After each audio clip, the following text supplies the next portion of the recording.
ایک مستری کی کام سے بیزاری اور اکتاہٹ اپنی انتہا پر تھی۔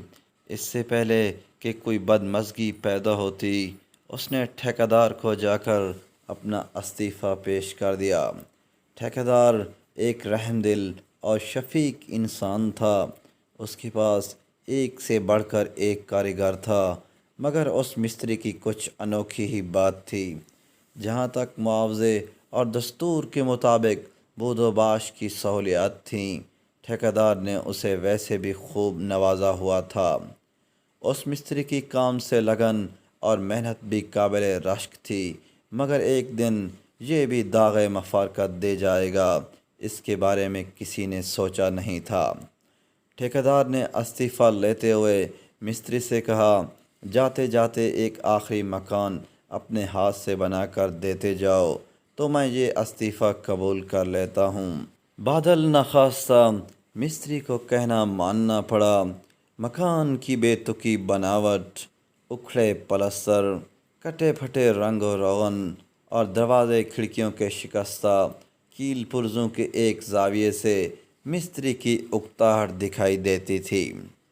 صاف لگتا تھا کہ اس نے یہ کام فرض سمجھ کر نہیں، جان چھڑانے کے لیے وبال سمجھ کر کیا ہے۔ مکان کیا تھا، گویا چند برساتوں کی مار، اب گرا کہ تب گرا۔ ٹھیکیدار کو مکان کی چابیاں دیتے ہوئے جیسے ہی مستری نے اپنا استعفے کا مطالبہ دہرایا، ٹھیکیدار نے شفقت کے ساتھ چابیاں واپس مستری کو دیتے ہوئے کہا، میں تیرا استعفیٰ قبول کرتا ہوں اور یہ والا آخری مکان تیرے لیے میری طرف سے انعام ہے۔ اب مستری دم بخود حالت ایسی کہ جیسے بدن میں جان ہی نہیں۔ یا اللہ، یہ کیا ہو گیا؟ میں نے کیوں اپنے کیے کرائے پر پانی پھیر دیا؟ اگر یہی مکان میرا مسکن بننا تھا تو میں نے اسے اچھا کیوں نہیں بنایا؟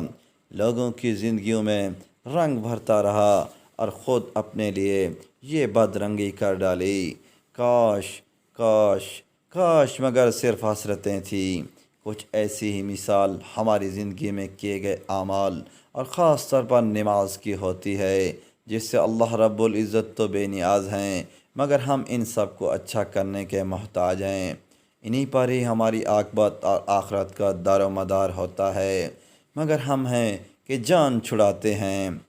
لاکھ سمجھایا جاتا ہے کہ اچھے طریقے سے اپنا فرض ادا کرو، اچھے طریقے سے پیش کرو، سمجھ ہی نہیں آ رہی۔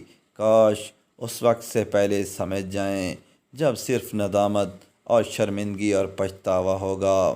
دوستو، اس طرح کی مزید ویڈیوز کے لیے چینل کو سبسکرائب کریں تاکہ آنے والی تمام ویڈیوز آپ تک جلد سے جلد پہنچیں۔